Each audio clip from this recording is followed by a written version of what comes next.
Hi everyone, and welcome to another episode of Locky Tech Podcast. This is the Google Pixel 6 Pro, which I have purchased, owned, and been using on a daily basis for the last 4 months now. And I've used it in different countries as well.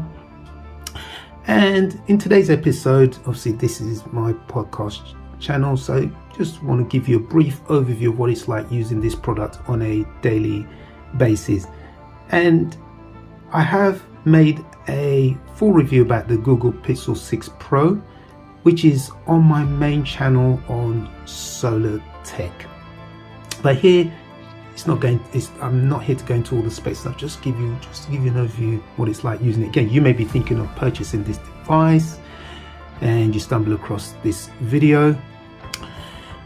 Now, what I will say is that in this tough economic climate where we've got high inflation, got an increase in household energy bills, food prices are increasing as well, and if you're a mortgage holder like myself, you'd have seen that your mortgage payments are on the increase. Obviously, unless you're on a fixed rate mortgage, or if you're coming out of a fixed rate, that could be a shocker. And not to talk if you've got a motor vehicle, you would notice that the prices at the pumps also on the up as well. As a result of all of this, what it means is that you have less disposable income, which has to stretch even further. So as a result of that, I could be wrong, but I'm more inclined to think that the average person is not, yes, it wouldn't like the latest phone that's out now, but the Samsung Galaxy S23 Ultra, which, you know what, as I just mentioned, everyone has to tighten the belt. So this is a great time to get a flagship device like the Google Pixel 6 Pro. You can get it for a bargain. And the beauty with my review, I don't get paid $1 for giving out this useful information, so I feel pretty good. So, in terms of price, when this device was released, I forget the date now. It's definitely well over a year ago now. This was $899, effectively $900 brand new. And I have some reservations about that, because this was the 128 gigabyte model. In fact, this particular color only came in a 128 gigabyte model, which I really love. And I just think $900 new? No, not at all. That to me doesn't represent good value for money, because you have other phones that give you at least 256 gigabytes, and it's even slightly less. So 900 new does not represent good value for money. However, today you can pick this device up for a snip at $335 using for the 128 gigabyte model. You can get it from the Amazon Renewed program at, like I said, at $335, which I think is still a real bargain. It really is.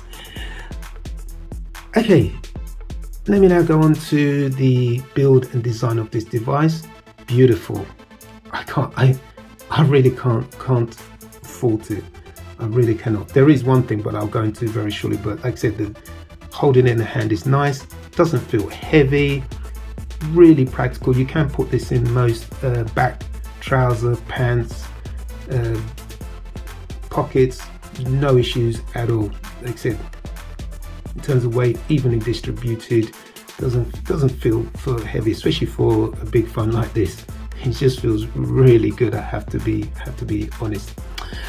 Obviously, it's made of Corning Gorilla Glass Victus front and back, aluminium sides. Then you've got it's a stereo speaker, so even though the sound comes out probably just around here at the top, you just got the microphone at the top there.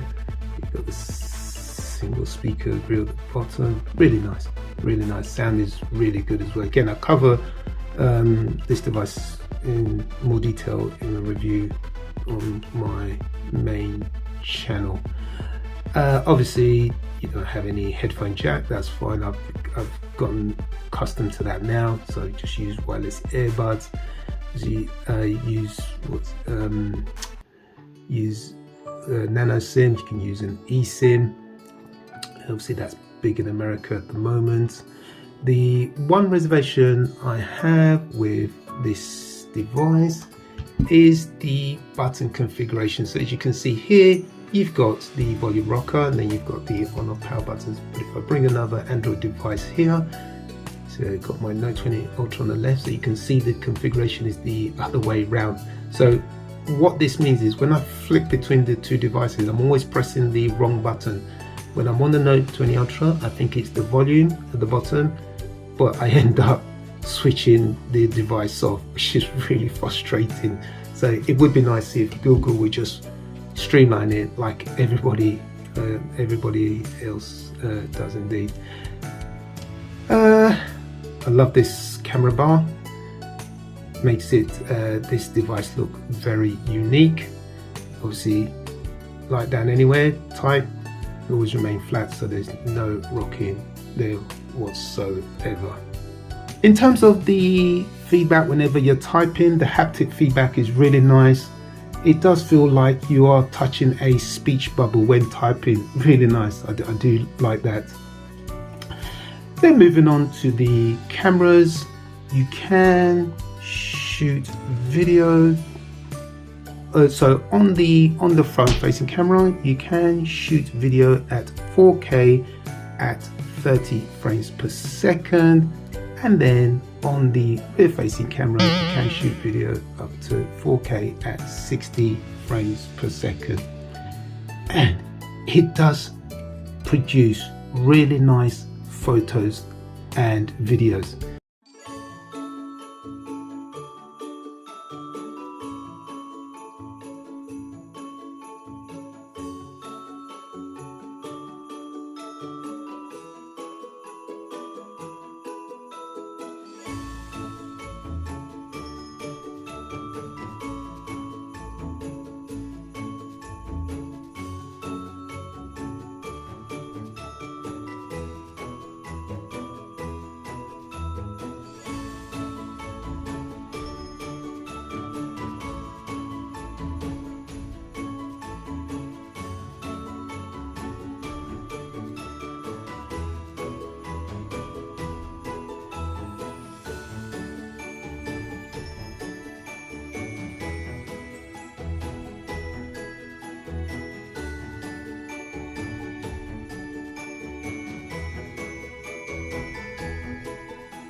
Going back to the software on this device, I have to say it is really clean.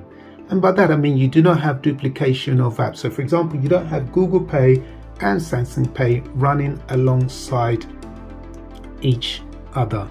And as a result of that, eating up your internal storage. Obviously you'll never get the advertised storage, but for me, when you're paying $900 for a device like this, 128 gigabytes is way too small. For me, what should be more fair approach is for the 14 gigabytes of system storage to be added onto the 128. So you should get what, say 142 gigabytes. So when you deduct the 14 gigabytes of internal storage, you are left with 128 gigabytes. But again, that's my take on things. Again, when you're paying a lot of money for this device, I don't think you should be shortchanged at all. The other thing about the software on this device is that, being Google, you'll always get the latest updates and you'll always get them on time. And if my memory serves me correctly, this came with 3 years of software updates from new. So you should get the software updates up until October, I think it's 2024. And for the other updates, you get those up to October 2026. One thing I have enjoyed with this device, and that is using the cameras. So regardless of whether I'm taking a photo or I'm shooting scenes for my videos, or just generally taking videos, because I have used this device in different countries and it has not skipped a beat. Now, one thing I will say is that I have filled up the internal storage of this device so quickly. And yes, I do have cloud storage, but before you realize, you soon begin to fill that up as well. So where does it stop? So this is again another argument why we should have the cloud storage. I'm not saying that should be dispensed with, but we should also have the expandable storage as well, because it's just so nice to be able to put things on a micro SD card, honestly. And again, as I mentioned earlier, with the price of devices nowadays, it's just becoming so expensive. So just give us the expandable storage. Sony did with the Xperia phones.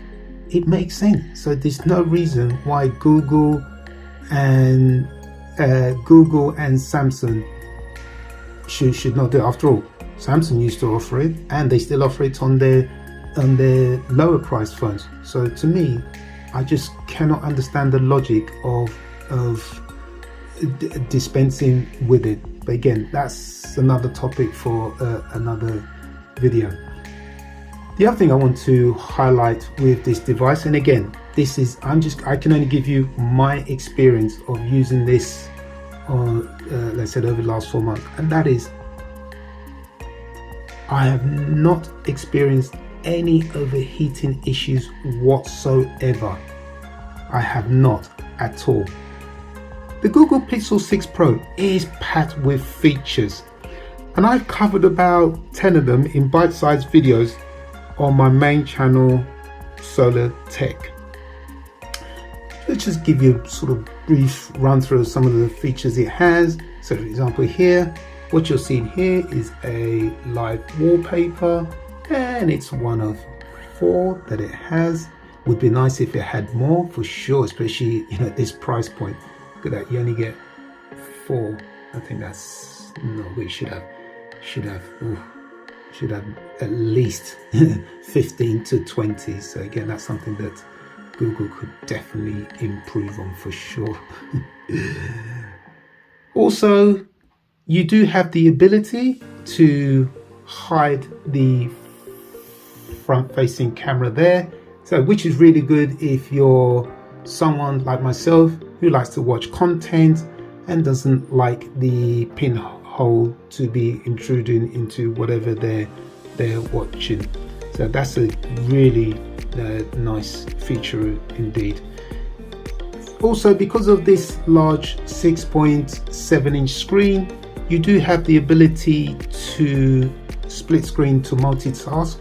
Really like that, really nice feature. So you can have 2 apps running side by side. You can have, and also you can have them in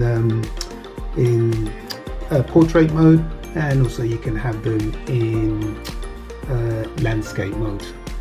The other thing I do like with this feature that it has on here is Now Playing, And basically, whenever your device is just lying dormant anywhere, what it will do is pick up the name and the artist, and it will show it on the lock screen of your device. But obviously you will need to activate this particular feature. And again, it doesn't record every song because it has its own database, so that's what it's getting all this information from. So maybe this I say, yeah, there's still room for Shazam. Shazam's not is not past its sell by date just yet. Again, yeah, that now playing feature is really good. And then as you can see, you can just you have your history, and it goes back, at least 2 months, which I think is really neat. I like that. And the other thing, as you can see, you can set it up so that you have a shortcut like that, so you don't have to keep going into the settings every time. Tap on that and you're good to go. Other feature it has is definitely the magic eraser, and again, that's really good because it will remove unwanted people and objects, and also it's goodbye to people who want to photobomb your photos. Another cool feature you have is the ability to add a message to the lock screen, and also you have the ability to, so when you set your alarm to wake up whenever that time is, when it's obviously everyone, or as soon as you hear the alarm, it's okay, it's time to, I guess, get up to go to work, rather than scrambling to find your device. As soon as the alarm sounds, you can just tell it to stop and it will do that, and which is good. But the downside to that is that you'll just probably roll over and fall back to sleep. So easily done, it really is, and you'll be late for your appointment. So the other alternative is you can set this up so that you can wake up to your favorite radio station. So just to wrap up this video, over the last 4 months, this device has been really nice and fun to use. Again, as I mentioned, I love the hardware design and the build quality. Definitely smells and feels premium. Yes, the button configuration can definitely be changed. In terms of the software, again, I do have a big issue regarding that. Sorry, when you're shelling out $900 new for a device like this, no, to only get 128 gigabytes minus the 14 gigabytes of system storage, 114 gigabytes, I don't think so. Absolutely not. What else about this device? Again, I had no issues with the cameras, takes fantastic photos and videos, as you saw. Now, there is one area about this device that really irks me the most, and it's not just Google that guilty of this. Samsung, along with Apple, especially for their flagship models, and that is the presentation, or should I say the lack of presentation. So imagine you purchased this brand new, okay, $900. You open it up, you get the device. Thank God we even get the device. And then you look inside and you're like, that's it? You're like, where is the charger? Come on, this is not acceptable.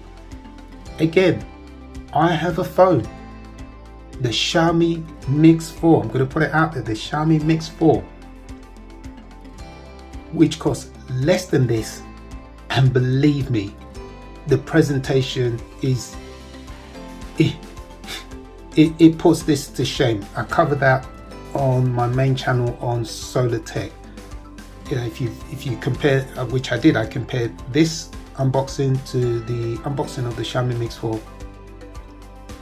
It's this is daylight robbery. Okay, I'm sure Apple, Google, Samsung will say, oh yes, it's because they're trying to, save the environment and whatever. Well, I can counter that on 2 points. First of all, once we finish with the box, we can recycle it. Yes, we can definitely recycle it. That. So that's definitely not an issue there. The other issue I have with this is that what they're not telling us is that they are saving themselves. Google, Apple, Samsung, they're the ones that are saving money in terms of their transportation costs.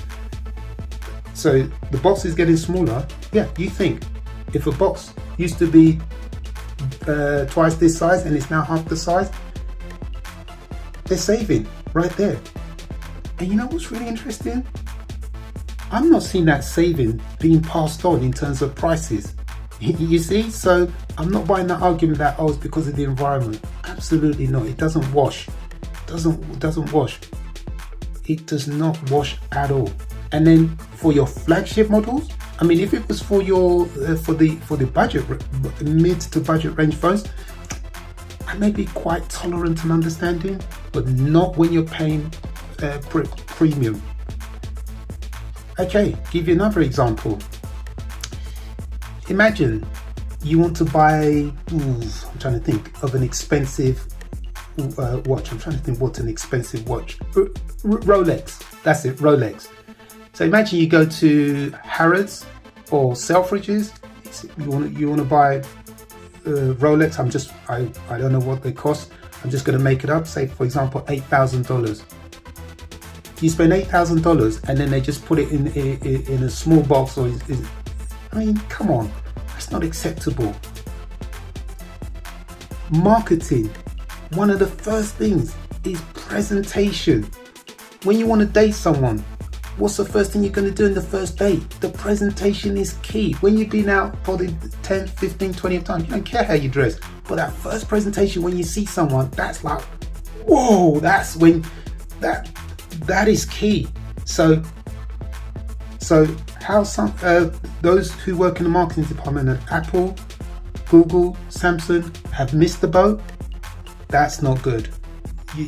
Whoever's in your marketing department, seriously, they need to be replaced, because I'm telling you that whenever you have a product or service, that first wow sometimes it's priceless.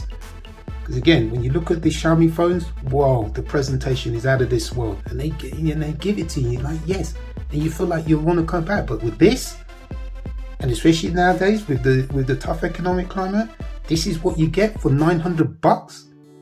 No, that's not acceptable. So that's an area that that really irks me, really does, because I just think it's, I just no, this saving the planet. Yes, no, well, you know what? We can recycle. When I go out and get my groceries, the eggs come in the box. They don't come in a brown paper bag, because they want to save the environment. No, because we can recycle the box afterwards. So that's my take on that theory. Well, that pretty much wraps up for this episode. My name is Sholo. Thank you for watching, and I'll see you in another episode. Ciao.